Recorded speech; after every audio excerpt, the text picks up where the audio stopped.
दोस्तों, हमारी handstand pushups की जर्नी में थोड़ी सी रुकावट आ गई थी। कुछ एजुकेशनल रीजंस की वजह से हमें लगभग 10-15 दिन का लंबा ब्रेक लेना पड़ा। लेकिन पॉज का मतलब रुकना नहीं होता, बल्कि और मजबूत होकर लौटना होता है। पहले 11 दिनों तक आपने हमारी प्रैक्टिस सिर्फ शॉर्ट्स में देखी थी, लेकिन अब से हम इस जर्नी को और डिटेल में लेकर जाएंगे, यानी लॉन्ग वीडियोस में, ताकि प्रोग्रेस और लर्निंग्स आप अच्छे से देख सके। आज है डे 12। शुरुआत हमेशा की तरह वार्म अप से की गई। रिस्ट और शोल्डर को अच्छे से वार्म अप कर लिया। अब करते हैं शोल्डर टैप्स। इस एक्सरसाइज में हमें कोर को भी एंगेज रखना होता है। इसके 20 टैप्स के 3 सेट्स हमने लगाए। फिर हमने हैंडस्टैंड बैलेंसिंग के लिए इस एक्सरसाइज को 20 सेकंड्स के लिए 3 बार किया, क्योंकि हैंडस्टैंड पुशअप्स के लिए हैंडस्टैंड बैलेंसिंग भी इम्पोर्टेंट है।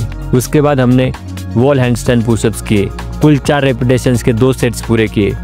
ये एक्सरसाइज शोल्डर, ट्राइसेप और अपर चेस्ट को टारगेट करती है। साथ ही ये बैलेंस और कंट्रोल बनाने के लिए भी बहुत इफेक्टिव है। शुरुआत में रेप्स थोड़े कम लग सकते हैं, लेकिन सही फॉर्म कंसिस्टेंसी सबसे ज़रूरी है।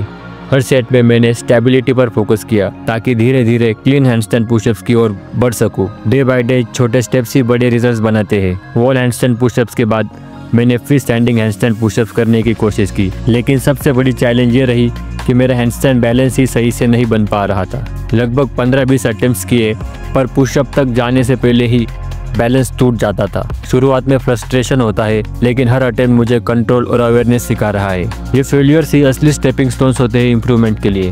कंसिस्टेंसी से एक दिन यही फेल्ड अटेम्प्ट्स प्रोग्रेस में बदलेंगे। तो जर्नी जारी है और हर बार गिरना मुझे और मजबूत बना रहा है। मिलते हैं अगली सेशन में।